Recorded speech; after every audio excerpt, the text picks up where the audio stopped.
আমার ছেলে, আমার ছেলের 11 বছর, আমার ছেলের নাম আরিয়া, ক্লাস 4-এ পড়ে আমার সন্তান, বাংলা ভাষাতে পড়ে।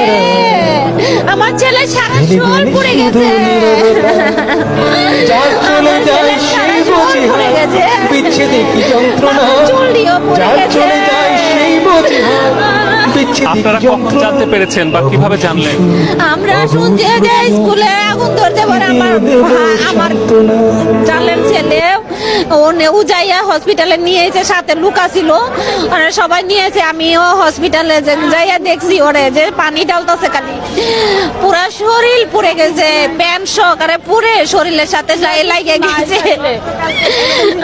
আরেকজন স্বজনের সাথে কি বলবো, দোয়া করেন সবাই যাতে আমাদের ছেলে সুস্থ হয়।